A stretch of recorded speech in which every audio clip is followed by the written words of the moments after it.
Hi. So, in this video, I want to go over what I call the three movements of relating. And authentic relating, as I think of it, is um, it's kind of a structure or a form of bringing consciousness or awareness to the way we relate to others. So, in the other video I posted, I situated authentic relating within a framework of development, a four quadrant model. Um, so I kind of point to this as like as an intelligence or an aspect of self that we can develop through our intentionally applied awareness.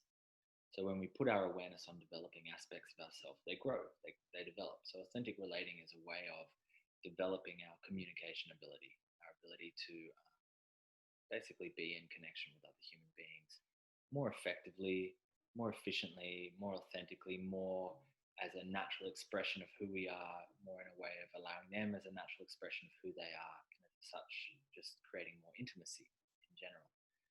So I think of authentic relating as composed of these three distinct movements. And the weaving together of these three movements is what makes us effective or develops our intelligence in authentic relating. So I'm just going to share a presentation with you about these movements of relating. So share my screen.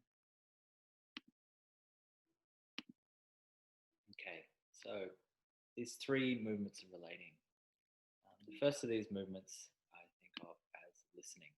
So listening is our ability to listen or hear another human being. And I'm going to unpack each of these somewhat in the following slides. Next is expressing, ability to express who we are outwards to other beings. And the last is attuning, or kind of our way of coming into a shared space with each other. So creating when there's an I and there's a you, or an I and an other, together we create we, or we create us. So it's actually bringing consciousness or awareness to the field that is created by us, by me and you. So listening. I tend to start here when I present authentic relating. I start with listening because I think this is the feature or the skill or the capacity that provides the most benefit when developed. It's something that I have a lot of control over, in that if I become a really good listener, then those around me are going to have more freedom to be vulnerable and authentic in their life with me. And that's much easier to direct than my sense of expressing myself, because if someone isn't a good listener, it can be challenging when I express myself. They may not necessarily be able to receive that. So listening is incredibly powerful and something that I think a lot of us can develop so much further. So listening, I think of as there's a self, that's me, and there's an other, you. And all relating is composed of self and other. And other sometimes is more than one person. It doesn't necessarily have to be one person. And listening is allowing other to penetrate self. So it's allowing the other into me, into my experience. It's allowing their experience to come into my awareness, into my field, into my own experience, so that I am experiencing them.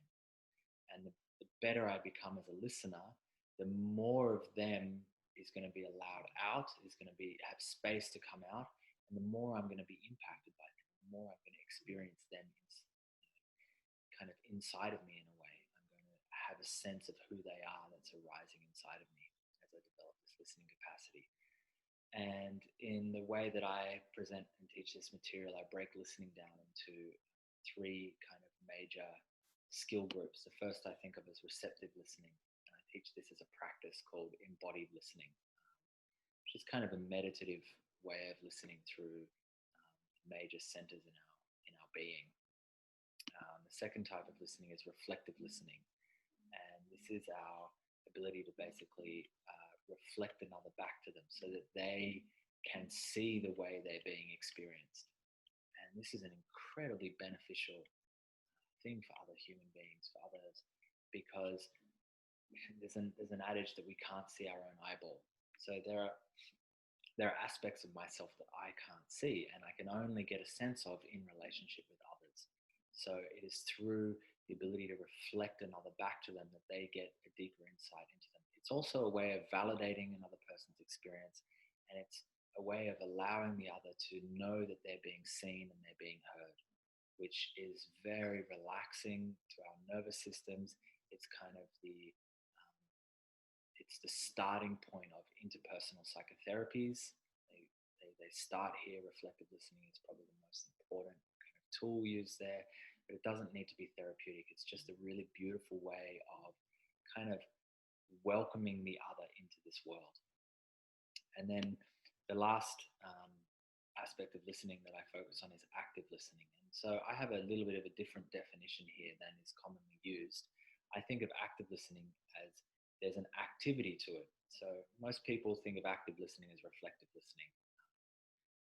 But I think of active listening as actually as an activity. There's a kind of a leaning forward in my energy field, and the skill that I teach here is curiosity. So curiosity is this energy that actually kind of navigates into the other person's being and starts to discover who they are. So we use our own kind of compass, our inner compass of curiosity to discover the other human being. And it might sound in some ways a little bit intrusive, this idea. However, to be on the receiving end of someone who has very attuned or very like fine and genuine levels of curiosity, particularly if they're grounded in their receptive or embodied listening, and they're also able to reflect at appropriate moments, that curiosity can feel incredibly rewarding to have someone really want to know and experience. And being really good at curiosity is like if someone is able to use their curiosity very effectively with me, I'm going to have the experience of actually discovering parts of myself that I may not have even known existed. So I'm actually going to be actively discovering myself through their attention on me, through their active attention on me, and experiencing who I am. So these are the major aspects of this movement of listening, this receiving or this allowing of the other into us. The next feature of authentic relating is expressing. So this is the opposite. This is myself, and we have the other, and this is my ability to let myself, my kind of authentic or unique self, I also like to call this my essence, to let that come out into the world and be experienced by other. And you know, people who are very good at doing this, we're going to regard as being quite confident. There's going to be a confidence in this kind of ability to express self. And there are a lot of other features that are very beneficial in expressing self, like the ability to articulate our thoughts and concepts is going to help us express. Yet, in the context of how I teach this work, I teach it again in kind of, I break it down into three kind of skills or capacities. And the first of this is vulnerability. And vulnerability is basically being connected to my most authentic self and to the intensity. There's a particular quality of intensity that happens when I contact my like deepest sense of self and the desires and the all the qualities and aspects of that, and actually reveal that to other people in the world. And there's a sense of being exposed in vulnerability, which is why it's vulnerable, which is why it has this particular level of intensity associated with it. Yet it's also very powerful. It's how I show up as me fully in the world. The more I develop this capacity to be vulnerable and am able to express myself while remaining in contact with high degrees of sensation and intensity in my being, and actually come to enjoy those experiences, the more power I have in the world, the more capacity I have to influence, and the more others are going to be impacted by the way I show up. So this is a very foundational aspect of developing our ability to express ourselves authentically and clearly into the world. Second aspect I think of is desire, and desire is largely communicating my wants into the world.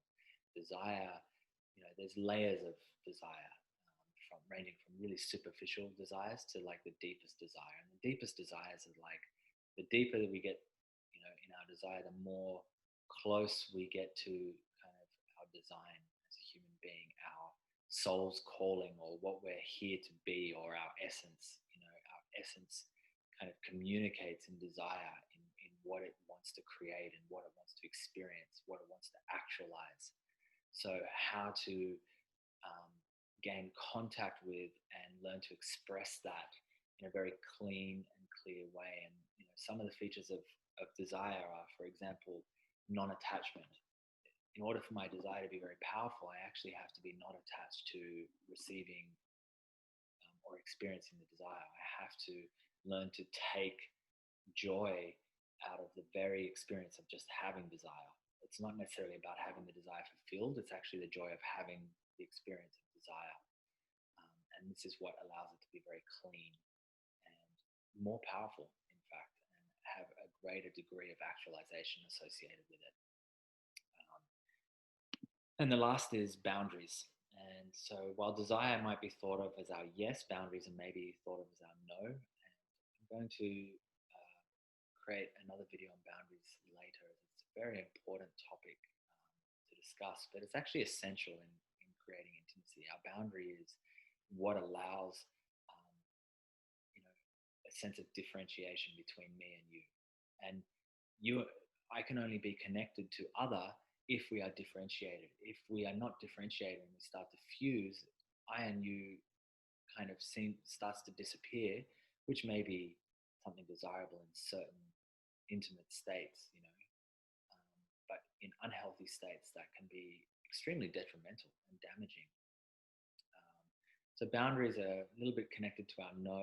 It's connected to kind of like our needs also. Boundaries, while desire might express our wants, boundaries are kind of going to be expressing out more about our needs, what we need to feel safe, to feel secure, to feel well rested, these kind of essential aspects. And our boundaries want to be fluid and dynamic. So they're contextual. So boundaries are never actually fixed. They're something that changes depending on the circumstances surrounding us. So we want to be able to develop a clear awareness of our boundaries in response to whatever circumstance where we find ourselves in. So there are ways of doing that. So this is expressing. This is our ability to bring our essence forth into the world. And then the last aspect of authentic relating, I've been calling attuning. And so attuning is like to kind of come into the same level of frequency or the same level of resonance. So when we attune, there's self and there's other, and through our listening and expressing, we start to come into greater degrees of resonance. Kind of like if you hold two tuning forks together, they'll actually start vibrating at the same speed. It's kind of that kind of thing happens. And as we drop into this space is when we really experience intimacy, when we experience this sense of connectedness, this sense of we, this sense of us. Like it's no longer just me and you, it's us. We are something together. And we have this space between us. As you can see in the middle, there's this us-we space between us. And the tuning is about coming into that space and sharing that space with each other. And there are certain practices and skill sets that can do that. And we can do this very intentionally as quite meditative practices, which are quite powerful and beautiful experiences. Yet we don't necessarily want to live our life. Well, maybe we do, I don't know. But it can be awkward for most people who are not used to this kind of practice to have us come and be in this really attuned state. Yet there are ways, very subtle ways of bringing micro moments of attunement to interactions. And these can be experiences like quite powerful states of intimacy, depending on someone's capacity or their degree of openness or receptivity for these states is going to be how much we can bring it. People who are not used to this can be blown out by it. It can feel a little bit too overwhelming, a little bit too vulnerable, actually, because as we enter this we space, we become increasingly naked. Our soul becomes increasingly naked with each other, which is very exhilarating and exciting, yet it can also be confronting.